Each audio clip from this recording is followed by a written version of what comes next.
En Eurocup Mégane Trophy, la question est de savoir qui va succéder à Jaap van Lagen pour le titre. Comme en Eurocup Formula Renault 2 litres, les voitures ont subi d'importantes modifications en termes de design avec plus d'aérodynamisme à l'avant, l'apparition de phares avant et arrière et surtout d'un réservoir de ravitaillement.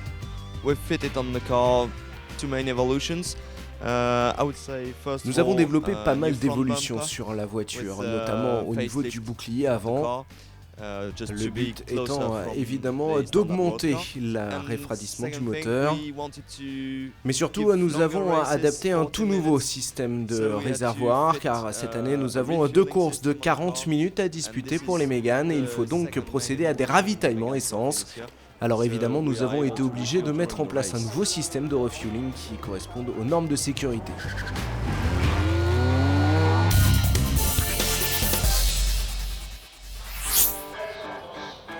Les règles de qualification sont les mêmes qu'en Eurocup 2 litres avec une seule session de qualif, les tours les plus rapides donnant les places sur la grille de départ de la première course et les deuxièmes meilleurs temps donnant les positions pour la deuxième course. 2 voitures Tech One sont présentes sur les 2 premières lignes et font de Tech One l'équipe à battre grâce notamment à Mathieu Lahaye, deuxième l'an dernier et toujours dans l'équipe.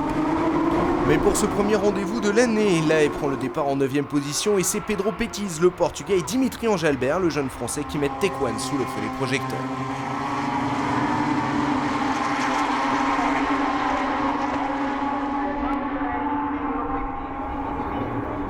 Très rapidement, la Renault de Cupens dépasse celle de Vincent Voss pour la 3ème place. Joie de courte durée, Voss reprend son bien très rapidement derrière les 2 Tech One qui mènent la course. Mike Verschuur percute Mathieu Cheruiyot, le safety car est envoyé en piste tandis que les débris de la voiture de Verschuur sont balayés. Le ralenti montre bien l'accident et l'étendue des dégâts.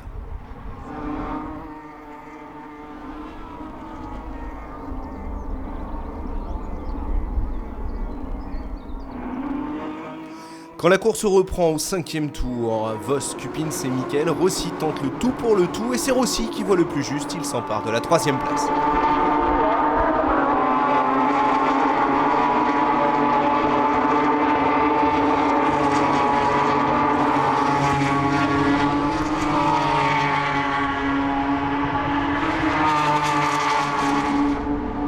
Nouveauté 2007, l'arrêt au stand obligatoire utilisé pour remettre de l'essence et éventuellement permettre le roulement des pilotes.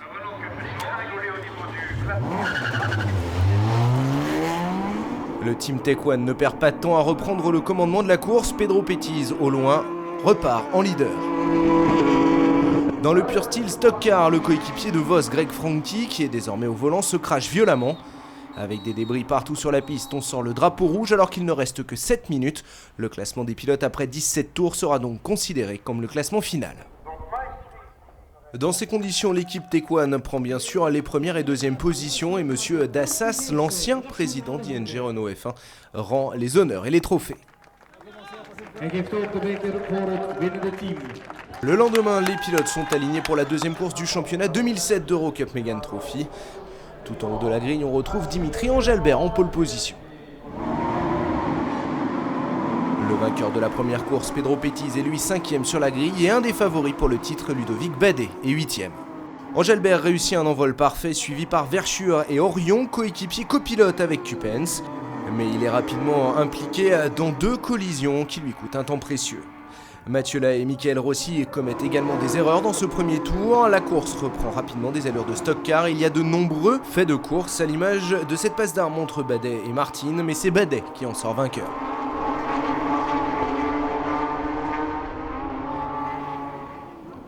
Dans cette discipline, les temps d'arrêt au stand sont absolument cruciaux et bien que les arrêts de Tech One paraissent rapides, celui de Ralf Mestri plus tôt dans la course lui donne l'avantage. À partir du 18e tour, plus personne ne pourra rattraper le Suisse. La bagarre se joue derrière entre les 2 pilotes Tech One qui attaquent Giuseppe Siro pour la 2e place. Et dans l'avant-dernier tour, Dimitri Enjalbert va réussir à doubler Siro pour le plus grand bonheur des techniciens Tech One. Bonheur double puisque peu de temps plus tard, son coéquipier Petiz fait de même, garantissant à l'écurie française le doublé sur le podium pour un 2e jour consécutif. Mais évidemment, la première place revient au Suisse Mestri, 7e du dernier championnat et définitivement abonné au premier rang cette saison.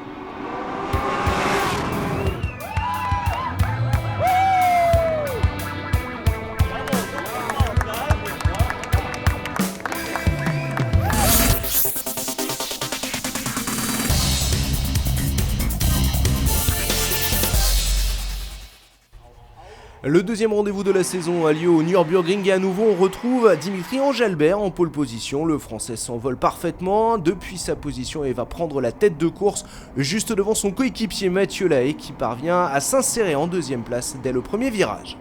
Troisième position pour Ralf Mestri. L'équipe Tech One a de grandes ambitions pour la saison et avec Pétise et Engelbert sur le podium des deux courses de Zolder, l'équipe a pris un très bon départ.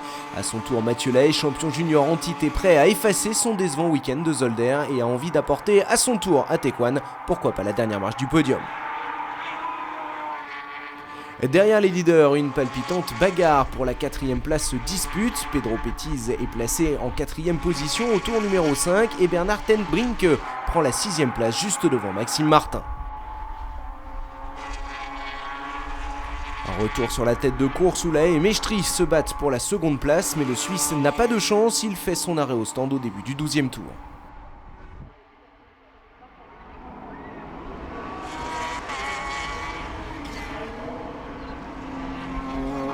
Un arrêt au stand obligatoire lors de chaque course de Megane Trophy cette saison, ce qui ajoute un élément extérieur susceptible de faire ou défaire la course.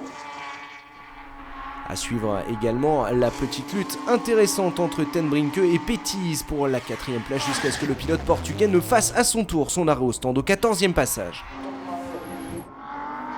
Alors qu'Engelbert et Lahaye s'arrêtent en même temps pour observer leur ravitaillement, ten Brinck est lui pénalisé par un drive-through pour avoir traversé la ligne blanche en sortant des stands. Il terminera à 9ème. Engelbert lui s'impose devant ses deux coéquipiers Lahaye et Pétise. Carton plein pour l'équipe Tech One sur cette première course du Nürburgring. C'est en 2000 que Simon Abadi, lui-même alors pilote de Formule Renault, créa Tech One Racing. L'an passé, ils ont remporté le titre par équipe en Megane Trophy et le titre junior avec Mathieu Lahaye, toujours en Megane Trophy. Il y a une véritable approche professionnelle avec certains des meilleurs mécaniciens du plateau dans cette équipe, mais c'est bien plus que ça. Il y a une véritable joie de vivre chez Tech One et des liens quasi familiaux.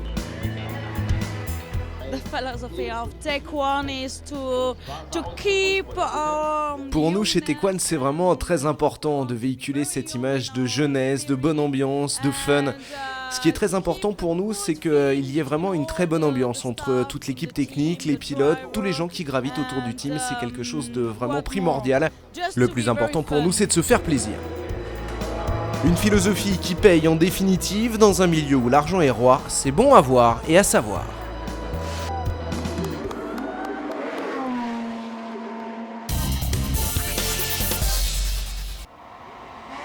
Au départ de la deuxième course, Maxime Martin réalise un envol parfait et dépasse immédiatement Engelbert au premier virage pour aller prendre la tête de course. Ralf Mestri, qui a terminé 5ème de la première course, en revanche n'est pas chanceux dans sa tentative de dépassement et de fini dans les graviers. Martin boucle ce premier tour avec 2 secondes d'avance sur les deux Tech One de Pétise et Engelbert. Un groupe qui est pris en chasse par Rossi, Lahaye et ten Brinck. Très rapidement après la mi-course, Engelbert se relâche un peu quand Lahaye parvient à passer Rossi. Le leader Martin s'arrête au 14e tour en même temps que Dimitri Engelbert, mais qui n'arrive pas à réaliser l'arrêt le plus rapide. La course n'est donc pas jouée, et dans le dernier tour, Martin va devoir céder face à Pétise. Spectaculaire mouvement du jeune portugais qui dépasse le belge et va s'emparer de la tête de course. Bien sûr, sur la ligne d'arrivée, le résultat n'est pas aussi bon pour Tech One que lors de la première journée. Maxime Martin privant l'écurie toulousaine d'un nouveau triplé sur le podium. Mais peu importe, du côté de chez Tech One, ils ont bâti une énorme avance en tête du championnat. On a fait un super ravitaillement, une super voiture aujourd'hui, une super course, un nouveau podium et une victoire de plus, c'est cool.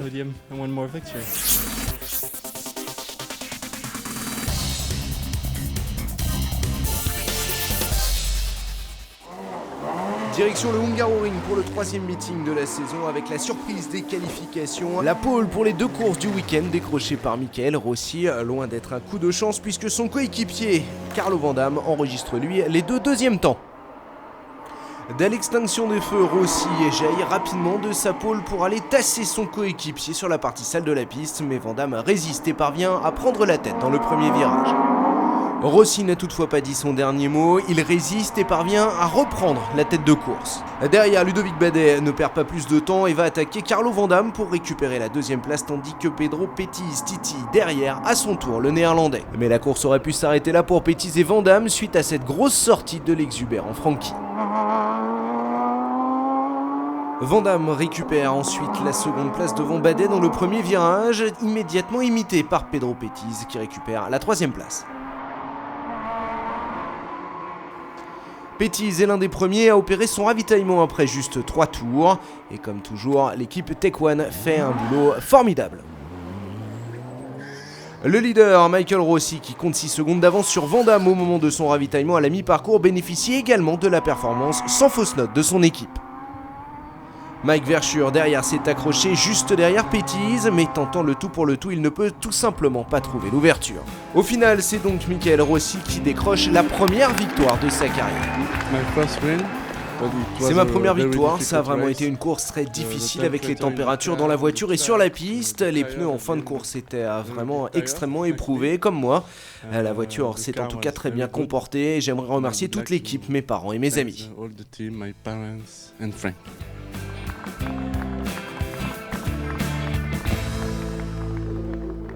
Et c'est vrai qu'il fait chaud, très chaud en Hongrie. Au départ de la deuxième course, on a plus de 60 degrés dans les habitacles des voitures. Ce qui n'empêche pas Rossi à nouveau en pôle de prendre un excellent vol, tout comme Maxime Martin et Greg Frankie qui va immédiatement s'emparer de la deuxième place. Derrière, en revanche, dans le peloton, gros accident pour Andreas Mayerl et Jean-Philippe Madonia, heureusement sans gravité pour les pilotes. Du coup, le safety car rentre en piste. Immédiatement, tous les leaders plongent dans la voie des stands pour ravitailler. Effectivement, contrairement au World Series 3,5 litres, c'est autorisé de ravitailler sous safety car. Rossi est le seul à se faire piéger. Il est par contre interdit de partir avec la nourrice, Monsieur Billet. Au restart, Rossi se retrouve avec Frankie dans sa roue arrière, Ralf Mestri en troisième position, forcé de résister aux assauts de Bernard ten Brinke. Seul pilote de tête à ne pas s'être encore arrêté, Rossi est obligé de passer par les stands, un vrai désastre pour le pilote français. À bilan de l'opération, Frankie dépasse et va s'emparer de la tête de course. Derrière, Mestri est parti de la 9e place sur la grille et se bat désormais pour la 2e position avec Pettiz et Wallfisch. Finalement 3ème, Pettiz accentue de son côté son avance en tête du classement pilote. 2e podium de l'année pour Mestri, la première victoire de Frankie anime ses ambitions de titre.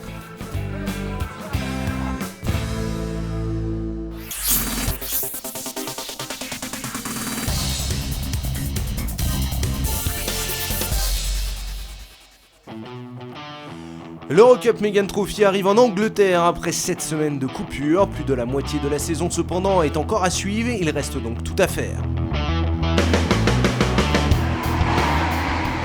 En pole position, on retrouve Fabrice Wallfisch qui va immédiatement s'emparer du commandement devant Maxime Martin. Les ex-pilotes de la Formule 3000 mènent bon train avec Mathieu Lahaye qui a décroché une double victoire à Donington l'an passé à la lutte à la 3ème place avec Ludovic Badet. Rapidement, son coéquipier Dimitri Engelbert est contraint à l'abandon. Ludovic Badet est lui le premier du groupe des leaders à réaliser son ravitaillement obligatoire. Tout le monde le suit, les équipes tournent à plein régime dans les stands. Les ravitaillements s'effectuent le plus rapidement possible. Pendant ce temps, Fabrice Wallfisch pointe toujours en tête de la course. Derrière, Ralf Mestri en grande forme est à la lutte avec Bernard Trinke pour le gain de la 6ème place. Une lutte qui ne va pas durer très longtemps cependant, Carlo Vandamme sortant ten Brinke de la piste. En tête, tout se passe bien pour Fabrice Wallfisch jusqu'au dernier tour où il tombe en panne d'essence. Et ce n'est malheureusement pas le seul du plateau, plusieurs pilotes sont victimes du même problème. Fabrice Wallfisch zigzague pour récupérer le peu d'essence qui lui reste, mais Mestri ne peut l'éviter et c'est l'accident. L'explication vient du fait qu'un changement de température et de direction du vent depuis les qualifications ont troublé les équipes. Conséquence, elles ont bien du mal à calculer leurs besoins en carburant. Ce qui fait à la plus grande joie d'inattendus vainqueurs à l'image de Mathieu Lahaye de retour sur la plus haute marche du podium, sur la même piste où il avait signé une double victoire la saison passée. A noter à nouveau la présence de deux Taekwon sur le podium. Pedro Pettis parti 14e, terminant 2e. Pas assez d'essence, je ne comprends pas pourquoi, parce que tous nos calculs étaient corrects, basés sur les essais libres, mais c'est comme ça. Je pense que certains pilotes, certaines écuries ont fait des calculs un peu risqués en termes de consommation, ils n'ont pas compté avec le safety car et du coup se sont fait piéger. Au départ de la deuxième course, Maxime Martin, qui partait depuis la pole position, prend immédiatement les commandes, tandis que derrière, déjà quelques contacts dans le peloton, notamment pour Greg Frankie. Mais immédiatement, Martin se retrouve sous la pression de Fabrice Wallfisch. Pendant ce temps, les coéquipiers Mike Verschoor et Bernard Tentrinke se lancent dans un superbe duel. Tête à queue fatale en revanche pour Jean-Philippe Madonia. Après un nouveau bon départ, Pedro Pettis est désormais lancé dans une folle remontée qui va être facilitée par l'apparition du safety car suite à cette grosse sortie de Giuseppe Siro projetée dans le mur par Sébastien Doilly. Avec l'ouverture de la fenêtre des ravitaillements et l'intervention du safety car, la plupart des pilotes se précipitent au stand pour ravitailler. Et tandis que les commissaires nettoient les dégâts en piste, les équipes travaillent à plein régime dans une pit lane surchargée. Tous les concurrents sont repassés par les stands excepté les deux leaders, Martin et Wallfisch. Derrière, Michael Rossi part à la faute dans la voiture de Mike Verschoor. De son côté, Pedro Pettis continue à attaquer et se rapproche du top 6. Un boulevard s'offre à lui quand Ludovic Badet élimine Carlo Van Damme. Avec les ravitaillements enfin de Martin et Wallfisch, le dernier des leaders, Dimitri Engelbert, se retrouve en tête devant Ralf Mestri. Mais ça ne dure pas très longtemps et le Suisse reprend facilement les commandes pour aller décrocher une nouvelle victoire.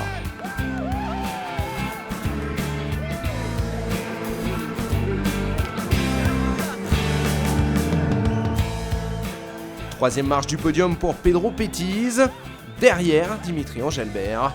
Nouvelle victoire donc pour le Suisse Mestri.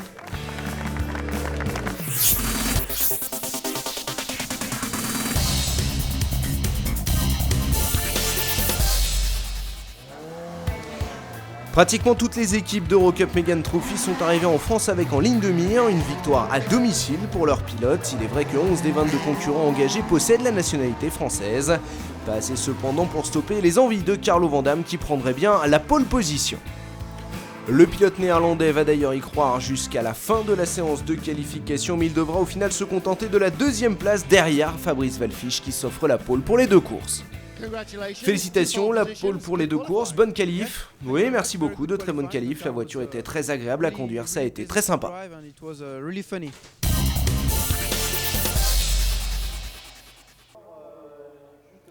Pour la première fois de l'année, les pilotes de la Mégane devront conduire dans des conditions glissantes. Pour bon nombre d'entre eux, c'est un territoire inexploré.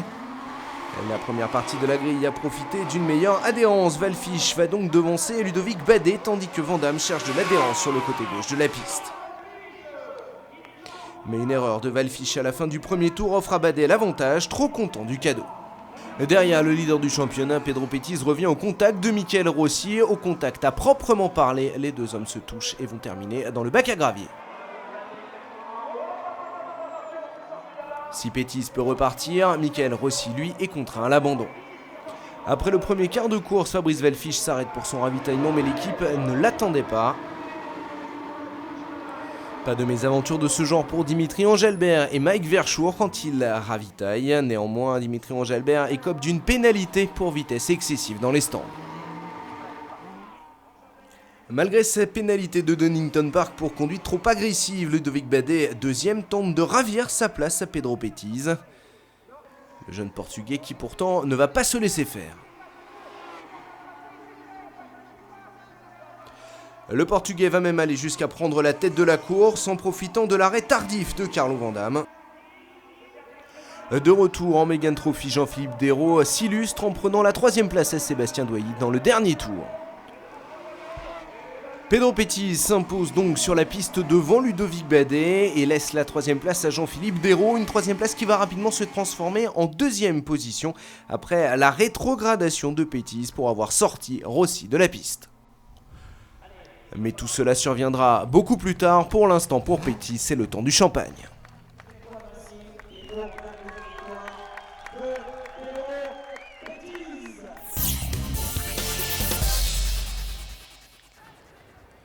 Au départ de la deuxième course qui sera disputée sur le sec, Fabrice Wallfisch est à nouveau en pole position. Le pilote français qui va immédiatement prendre les devants au départ, alors qu'Angelbert et Vandamme se glissent dans son sillage. Dès le premier virage, on va assister à un énorme carambolage qui implique Maxime Martin, Mathieu Lahaye, Andreas Mayer et Jean-Philippe Madonia et cause la sortie du safety car. La voiture de sécurité reste en piste pendant 4 tours. Les organisateurs travaillent pendant ce temps d'arrache-pied pour rétablir la sécurité de la piste et nettoyer les débris. Finalement, la course reprend. Wallfisch mène toujours devant Pétise, Angelbert et Greg Franchi avec de nombreuses luttes au milieu du peloton. A noter par ailleurs le tête-à-queue de Giuseppe Siro qui va percuter son infortuné coéquipier Jean-Philippe Dérault. Une nouvelle sortie donc de la safety car, et cette fois elle coïncide avec l'ouverture de la fenêtre de ravitaillement. La plupart des pilotes plongent donc dans les stands. Pendant ce temps, certains ont continué à tourner. Vandamme mène donc devant Pétise. La course est loin d'être terminée. Michael Rossi tamponne Dimitri Angelbert et part en tête-à-queue au niveau de l'épingle d'Adélaïde. Pendant ce temps, en tête de la course, Vandamme subit la pression de Pedro Pétise et au final, le Portugais parvient à trouver la faille. Il prend la tête devant le Néerlandais.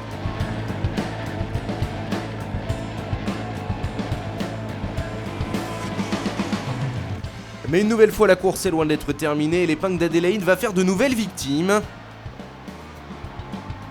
Rossi tape Franchi et le dépasse ainsi pour prendre la 3e place. Une manœuvre qui lui coûtera 25 secondes de pénalité à l'arrivée où il sera finalement classé 9e. Cette fois, pas de mauvaise surprise pour Pedro Pétise qui signe bien une nouvelle victoire.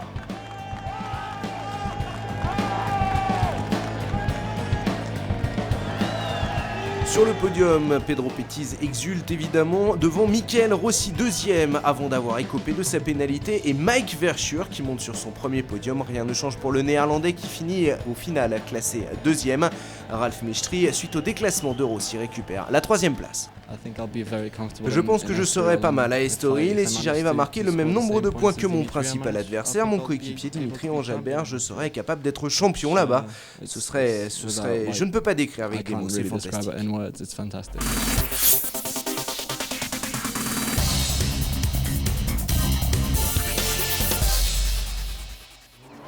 Un grand soleil sur le Portugal et Estoril qui accueille l'avant-dernière manche de la saison d'Eurocup Mégane Trophy. En pole position, on retrouve Maxime Martin. Mike Verschuur est 2e sur la grille. Derrière, 2e ligne pour Dimitri Angelbert.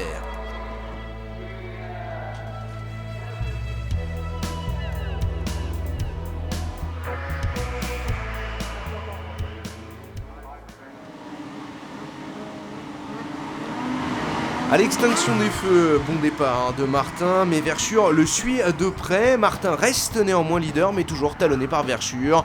Angelbert prend le sillage des 2 pilotes de tête avec Pedro Pétise derrière lui. Un premier tour qui voit le gros accident pour Mathieu Lahaye qui part en tête à queue en plein milieu du peloton et contraint à l'abandon. La bagarre pour la 3e place oppose Fabrice Wallfisch à Sébastien Douailly. Wallfisch passe et s'empare du 3e rang. Douailly du coup se retrouve sous pression de Michael Rossi et César Campaniccio.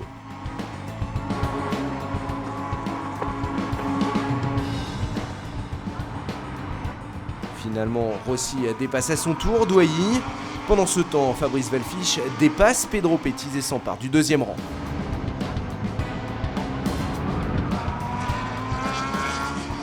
C'est l'heure d'opérer les ravitaillements. Pétise est l'un des premiers à s'arrêter, très vite imité par Fabrice Wallfisch.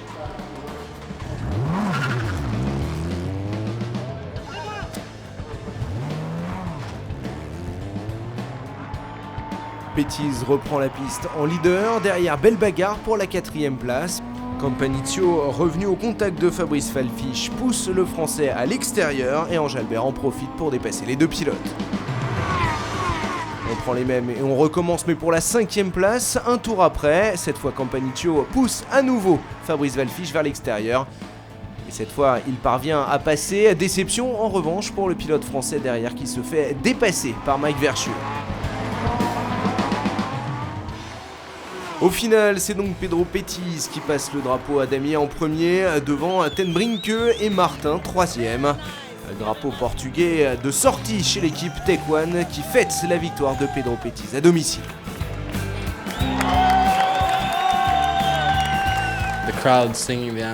La foule chantait l'hymne national portugais, pour moi ça n'a pas de prix. It's worthless, it's priceless.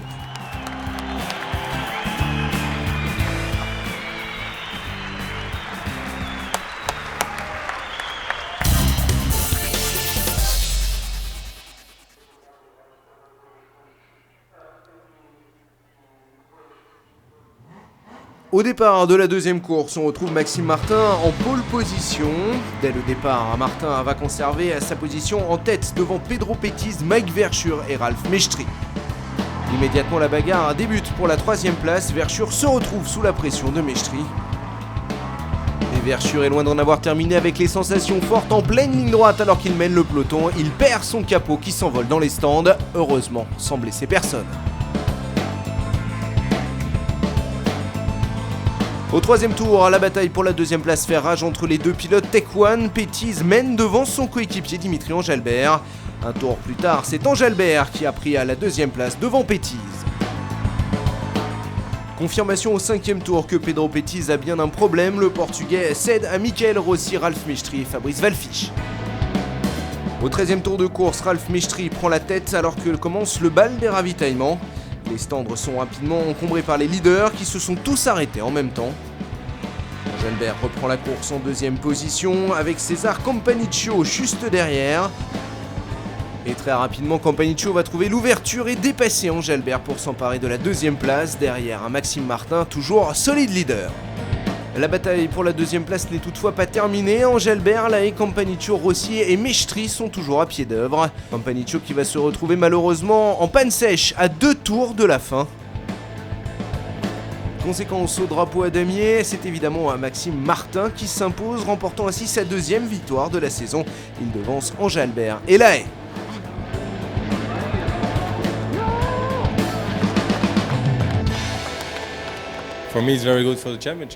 C'est très bien pour moi, pour le championnat, parce que désormais je suis 3e et j'aimerais bien le rester.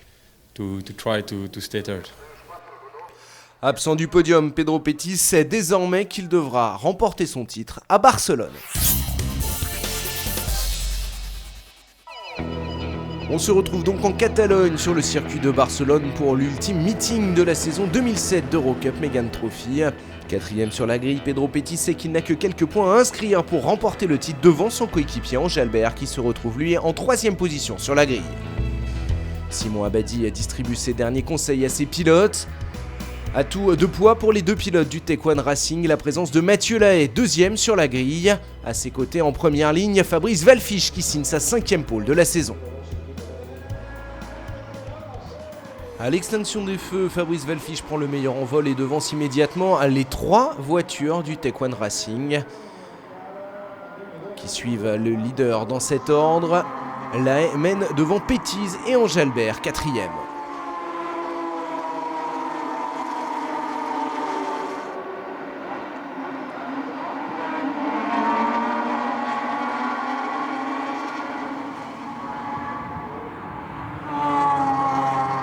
Derrière, la bagarre fait rage pour la 5e place entre Mestri et Maxime Martin. En tête de la course, Fabrice Wallfisch se retrouve sous la menace de Mathieu Lahaye, alors que derrière, Dimitri Engelbert et Pedro Petiz commencent à se disputer la 3e place.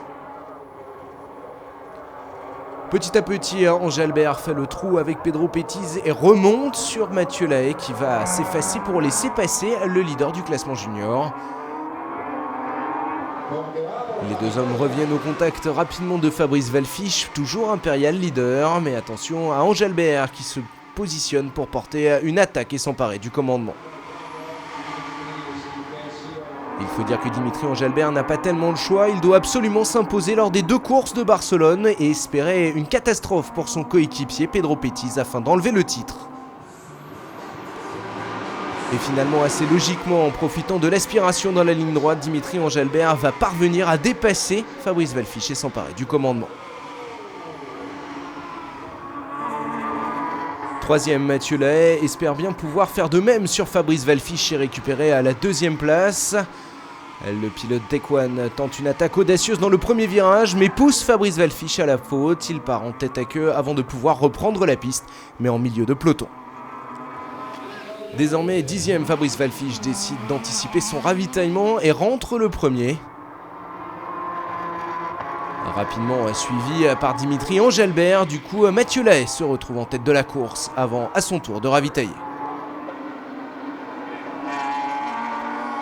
Dimitri Engelbert reprend la piste, toujours en tête devant Pedro Pettiz et Mathieu Lahaye reparti en troisième position derrière Pettiz.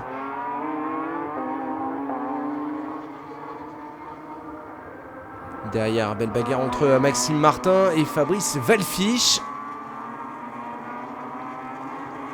Martin s'empare ainsi de la 8e place devant Wallfisch qui va se faire sortir de la course littéralement par Ludovic Badet en perdition.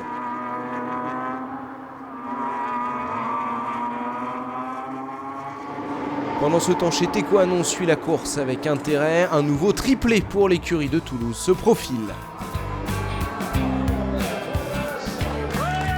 Effectivement, Dimitri Engelbert va signer à la victoire devant Mathieu Lahaye et Pedro Pettiz. Nouveau carton plein pour Taekwon Racing. Je suis vraiment ravi. Demain, bien sûr, je vais essayer de faire la même chose, de gagner la deuxième course, histoire d'être sûr de terminer vice-champion d'Europe. Mais bon, c'est vraiment une très bonne première saison pour moi. Je suis ravi et je tiens vraiment à remercier toute l'équipe du travail effectué. All the team. Un deuxième portugais au sein du Taekwon Racing remporte donc le championnat sur les World Series. Après Parenté, la 3.5, c'est Pedro Pettiz qui s'impose en Megane Trophy. J'ai juste essayé de rester concentré sur mon objectif de prendre cette course comme une autre course sans penser au championnat. Au final, les choses ont tourné en ma faveur. Je suis vraiment ravi pour moi et l'équipe.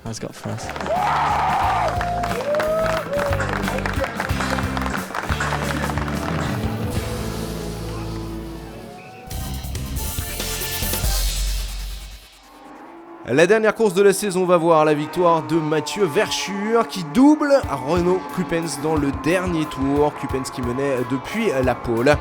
Il termine au final deuxième devant Ralph Mechtri.